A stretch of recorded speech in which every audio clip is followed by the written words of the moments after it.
Une nouvelle vidéo pour vous dire comment observer les animaux sauvages quand on est en randonnée. Et bien, la suite après l'intro.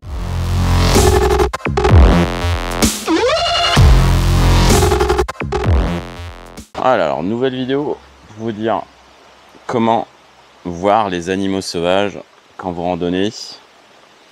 Certains se plaignent de jamais voir la faune pendant qu'ils sont en randonnée. Et bien moi, c'est pas mon cas. Je veux dire que la plupart du temps quand je sors, je vois des animaux. Et je n'utilise pas des techniques particulières. Je vais tout simplement randonner dans la nature. Le premier conseil, c'est pas d'utiliser les chemins de randonnée les plus courus, parce que les autres randonneurs auront chassé les animaux avant vous. Deuxième conseil, restez aussi sur les sentiers et traversez pas les bois, parce que vous allez faire du bruit sur les feuilles mortes, sur les branches, et ce qui va alerter les animaux que vous êtes là. Autre conseil, si vous voulez voir des animaux, randonnez aussi seul, ou si vous êtes à plusieurs, vous vous forcez à la discrétion, c'est-à-dire ne pas parler constamment pour ne pas indiquer votre présence. Ce que je dirais aussi, c'est d'être à l'affût des bruits qui vous entourent, puisque si vous faites du bruit, les animaux en font aussi, avec craquement de branches, de feuilles, et ensuite être totalement discret à partir du moment, rester figé comme un chien qui sera à l'affût. Vous allez regarder autour de vous pour repérer l'animal. Les horaires de la journée, en fait, pour moi, ça n'a jamais joué un rôle. Normalement, effectivement, vous allez voir plus d'animaux le soir, juste au tomber du soleil ou juste avant, parce qu'ils vont ressortir pour manger. Et là, vous avez plus de chances de voir des animaux. Mais moi, personnellement, j'arrive à voir des animaux en pleine journée, le matin, à midi, à 14h. Tout simplement parce que je ne suis pas sur les randonnées les plus courues. Ça tient probablement à ma façon de randonner assez improvisée. Et du coup, on voit autre chose que les autres. Ce qu'on peut dire aussi, c'est vous pouvez tenter le mode statique, c'est-à-dire vous postez quelque part. Mais dans ce cas-là, il faudra être camouflé. Moi, personnellement, j'aime pas trop. C'est une méthode de chasseur, d'attendre que l'animal se présente devant soi. Les animaux sont comme nous, en fait. S'il y a un sentier, ils vont emprunter le sentier. Donc vous allez soit les croiser sur le sentier, soit quand ils traversent le sentier. Voilà, moi ça fait quelques jours que je suis parti en randonnée. Je fais des randonnées la journée, à demi-journée. Mais je peux déjà vous montrer dans les prochaines images que j'ai réussi à filmer un écureuil, une biche, 2 biches même, et un chamois. Et tout ça, on était en pleine journée. Et il n'était même pas particulièrement tôt dans la journée. Donc je laisse un peu regarder les images. Mais voilà, tout ça c'est relativement facile. Quand effectivement on suit quelques règles de base. S'éloigner des sentiers trop courus. Être discret, être à l'écoute. Et apprendre à observer. Alors ça c'est très important. La plupart des gens vont avoir un animal qui a 50 mètres d'eux. Ils verront rien. Moi ça m'est déjà arrivé d'être nez à nez avec un cerf qui était à peine à une quinzaine de mètres de moi. Et le temps qu'il réalise, j'ai quand même le temps d'apprécier la vue et lui de s'enfuir. Alors quelques exemples de ce que j'ai filmé. Un petit écureuil par exemple.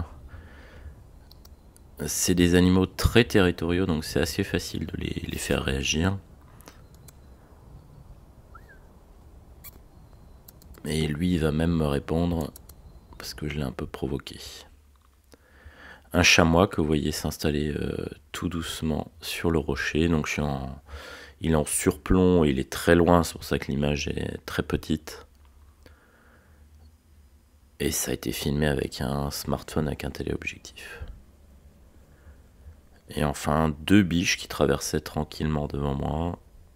Une biche adulte et un petit.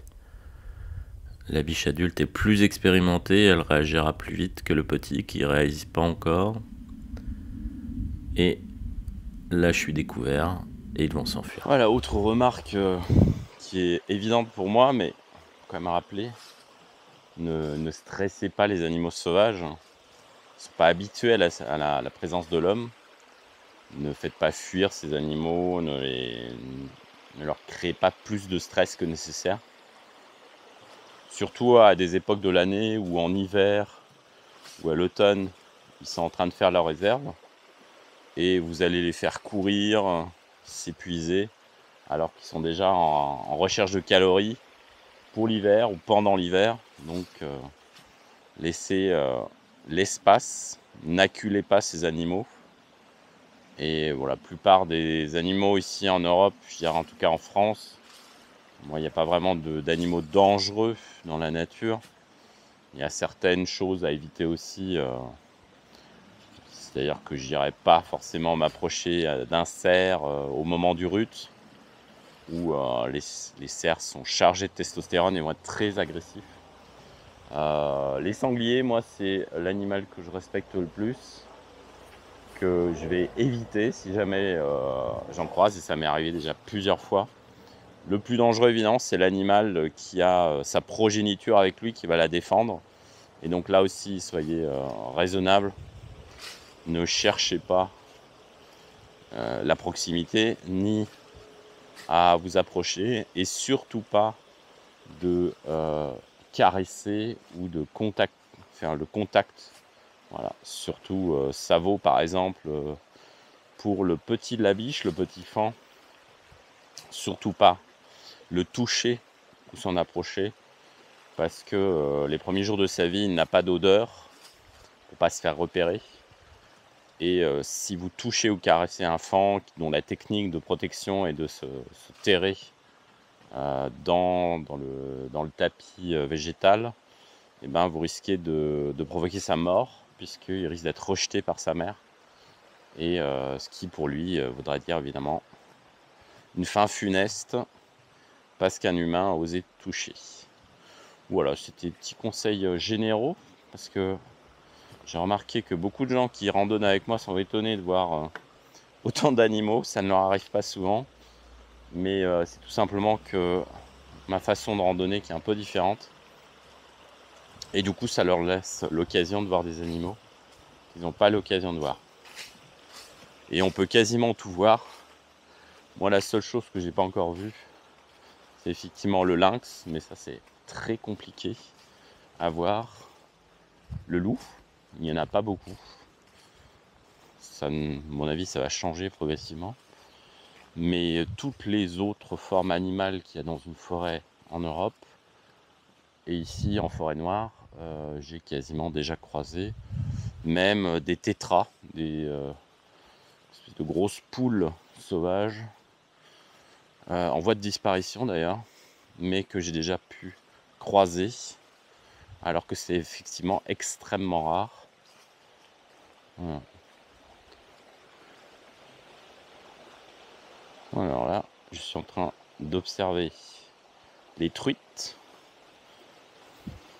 Je ne sais pas si vous pouvez les voir, mais à mesure que je remonte le sentier, le poisson prend la fuite et je peux le voir littéralement remonter le courant.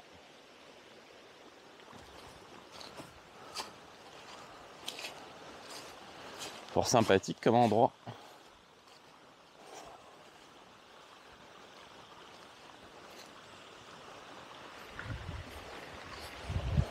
Mais le temps n'est pas au beau fixe.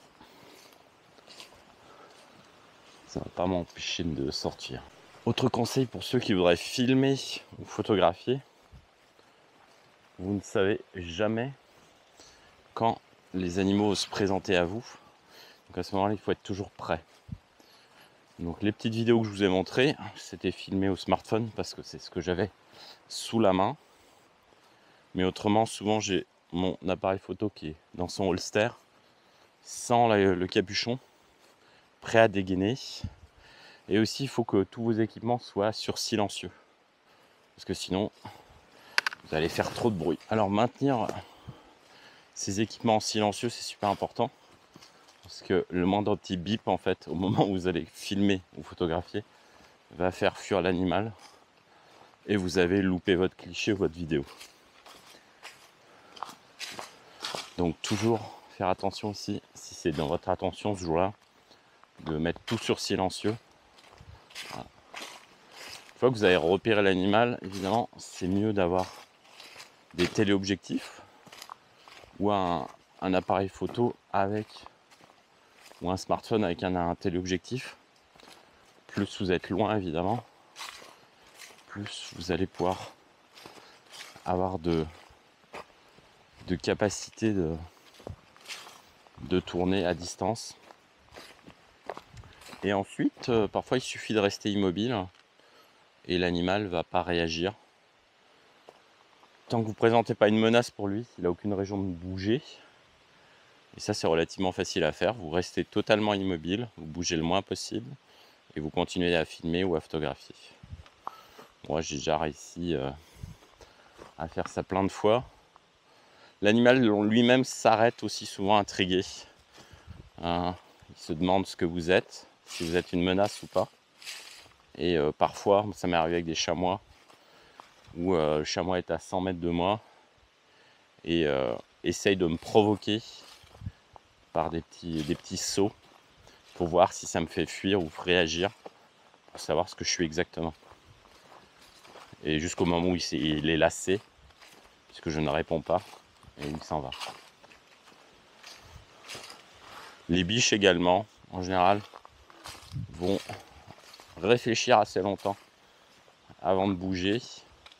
Et si vous n'êtes pas dans le bon sens par rapport au vent, que votre rondeur ne va pas vers la biche et qu'elle ne peut pas encore vous détecter par l'odorat, si elle vous a vu et que vous ne bougez pas, vous pouvez encore gratter quelques secondes ou minutes sans que l'animal s'enfuit parce que vous n'êtes pas perçu comme une menace. Voilà, c'était tout pour aujourd'hui. Une petite vidéo pour vous encourager à sortir, même s'il fait moyennement beau. Mais donc découvrir la nature sans la déranger, sans l'agresser. Je vous dis à très bientôt pour une nouvelle vidéo. Et n'oubliez pas de liker et de partager la vidéo si elle vous a plu. À bientôt, ciao.